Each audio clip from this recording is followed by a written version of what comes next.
नमस्कार। आप सबसे एक विनती है कि इस न्यूज पॉडकास्ट को अंत तक जरूर सुनें और ये न्यूज पॉडकास्ट आप किस जगह से सुन रहे हैं, हमें कमेंट बॉक्स में जरूर बताइए।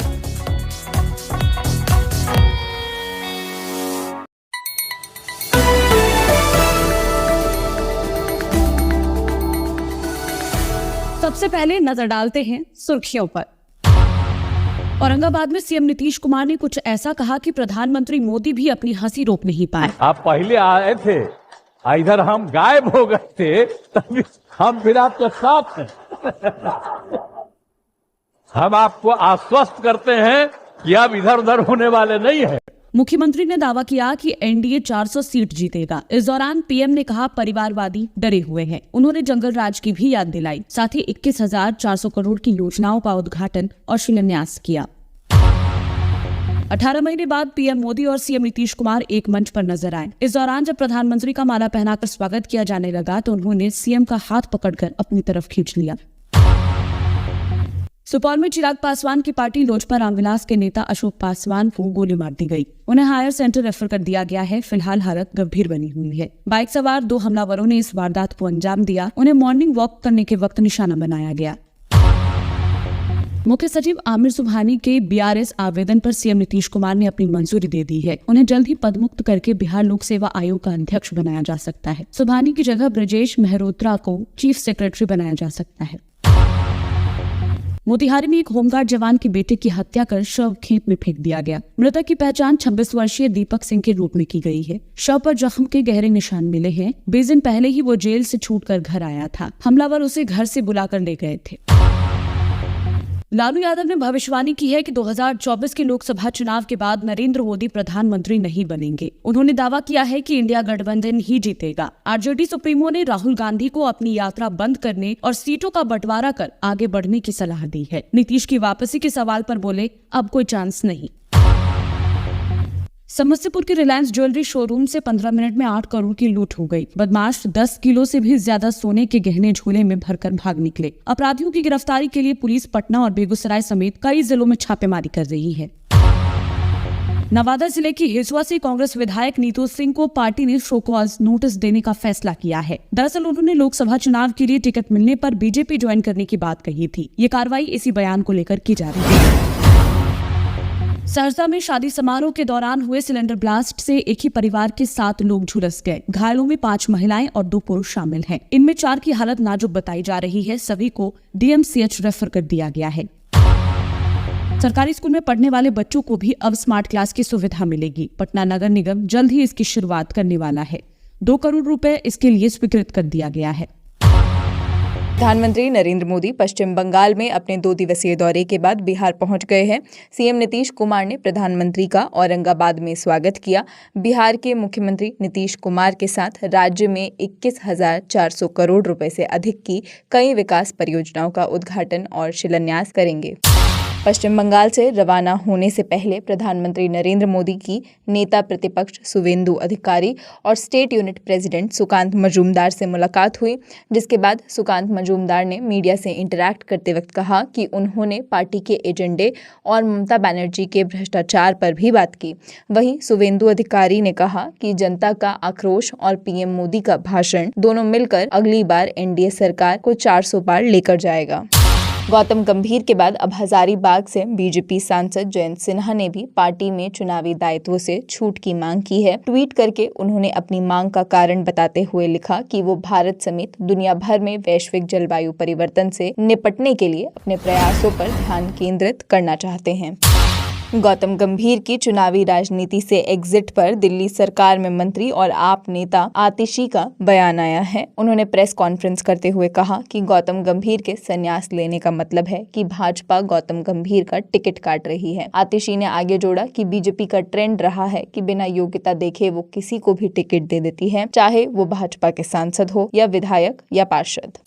बेंगलुरु कैफे ब्लास्ट पर केंद्रीय मंत्री राजीव चंद्रशेखर का बयान आया है। उन्होंने इसे एक गंभीर मामला बताते हुए राज्य के मुख्यमंत्री पर आरोप लगाया कि वो इस मामले को सिलेंडर विस्फोट बताकर दबाने की कोशिश कर रहे हैं।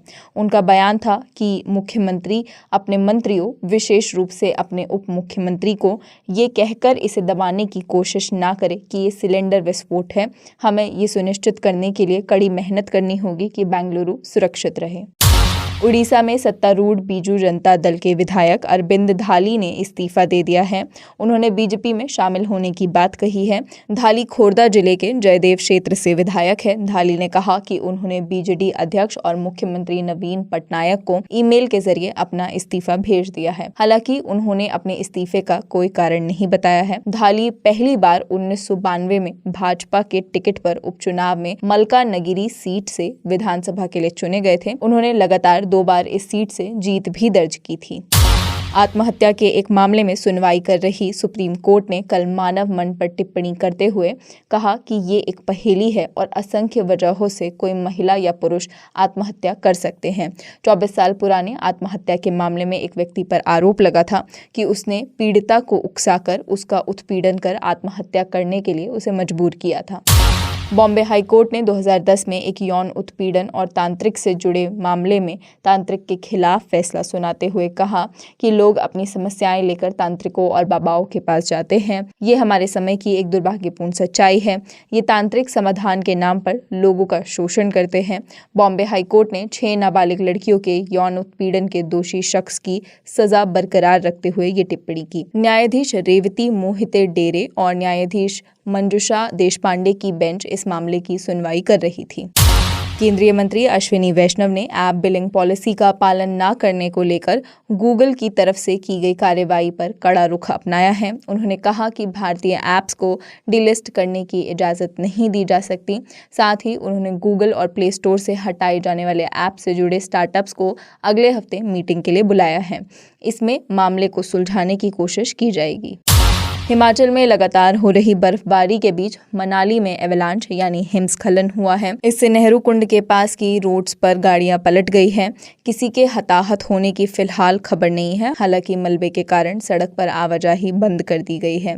देश में पहाड़ों पर बर्फबारी और मैदानी इलाकों में बारिश हो रही है। जम्मू कश्मीर और हिमाचल प्रदेश में पिछले 24 घंटे में बारिश और बर्फबारी चलती रही। दोनों राज्यों में आज रेड अलर्ट भी जारी है। खराब मौसम के चलते राजौरी जिले में सभी स्कूल आज बंद कर दिए गए थे। चीन ने संयुक्त राष्ट्र सुरक्षा परिषद में सुधारों को लेकर अपनी प्रतिक्रिया दी है। चीन ने कहा है कि यूएनएससी में सुधारों का लाभ कुछ लोगों के स्वार्थों की पूर्ति के बजाय सभी सदस्य देशों को होना चाहिए। चीन की ये टिप्पणी भारत के विदेश मंत्री एस जयशंकर के उस बयान के कुछ दिनों बाद आई है जिसमें उन्होंने कहा था कि एक गैर पश्चिमी देश यूएनएससी सुधारों को रोक रहा है। भारतीय जनता पार्टी ने आगामी लोकसभा चुनाव के लिए अपने 195 उम्मीदवारों की पहली सूची जारी कर दी है। पार्टी महासचिव विनोद तावड़े ने बताया कि प्रधानमंत्री नरेंद्र मोदी अपनी मौजूदा वाराणसी सीट से चुनाव लड़ेंगे।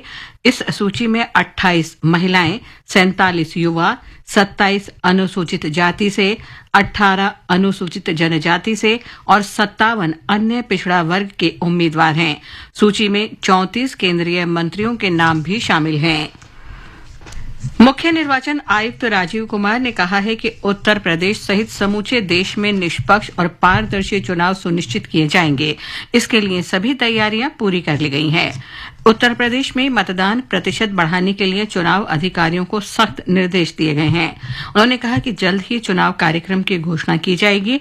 मुख्य निर्वाचन आयुक्त अपने 3 दिवसीय दौरे के आखिरी दिन उत्तर प्रदेश में चुनावी तैयारियों की समीक्षा के बाद मीडिया को संबोधित कर रहे थे।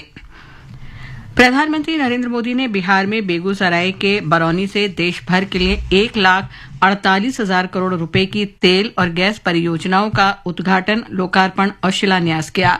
पेट्रोलियम और गैस संबंधी ये परियोजनाएं बिहार, आंध्र प्रदेश, हरियाणा, महाराष्ट्र, पंजाब और कर्नाटक में हैं। प्रधानमंत्री ने 27,000 करोड़ रुपए से अधिक के विकास परियोजनाओं की शुरुआत और शिलान्यास किया। उन्होंने बरौनी के हिंदुस्तान उर्वरक रसायन लिमिटेड के उर्वरक संयंत्र को राष्ट्र को समर्पित किया। इससे किसानों को किफायती कीमत पर यूरिया उपलब्ध होगा। प्रधानमंत्री ने एक जनसभा को भी संबोधित किया।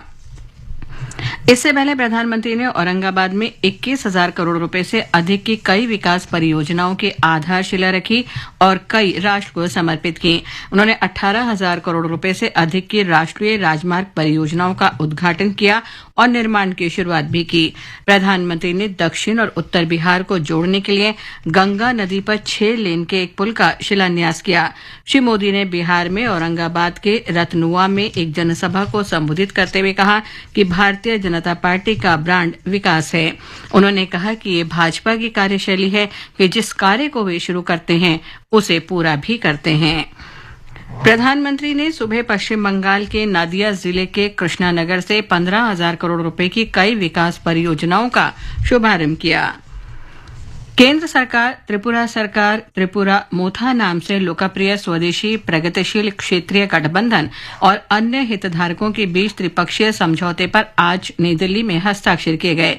समझौते के अंतर्गत त्रिपुरा के मूल निवासियों के इतिहास, भूमि, राजनीतिक अधिकारों, आर्थिक विकास, पहचान, संस्कृति और भाषा से संबंधित सभी मुद्दों को सौहार्दपूर्ण तरीके से हल करने पर सहमति व्यक्त की गई। सरकार ने ऐतिहासिक प्रेस और पत्र पत्रिका पंजीकरण अधिनियम 2023 और इसके नियमों को अधिसूचित किया है। इसके अंतर्गत देश में पत्र पत्रिकाओं का पंजीकरण ऑनलाइन करना होगा। नई व्यवस्था लागू होने से मौजूदा मैनुअल और बोझिल प्रक्रियाओं से राहत मिलेगी। सूचना और प्रसारण मंत्रालय ने बताया है कि अब पत्र पत्रिकाओं का पंजीकरण इस अधिनियम के प्रावधानों के अंतर्गत किया जाएगा। राष्ट्रीय अन्वेषण अभिकरण NIA ने भारत विरोधी साजिश से जुड़े Nizamabad popular front of India PFI मामले में फरार आरोपी तेलंगाना उत्तर के राज्य सचिव अब्दुल सलीम को गिरफ्तार किया है। जांच से पता चला है कि अब्दुल सलीम प्रभावशाली मुस्लिम युवाओं को कट्टरपंथी बनाने और PFI में भर्ती करने में शामिल था। भारत ने अबू धाबी में विश्व व्यापार संगठन के 13वें मंत्रिस्तरीय सम्मेलन के परिणाम को अच्छा और पूरी तरह संतोषजनक बताया है। वाणिज्य और उद्योग मंत्री पीयूष गोयल ने कहा कि संगठन के सदस्य देशों ने किसानों तथा मछुआरों के हितों को पूरा सम्मान और संरक्षण देने की नीति जारी रखी है। इसके साथ ही ये समाचार बुलेटिन समाप्त हुआ।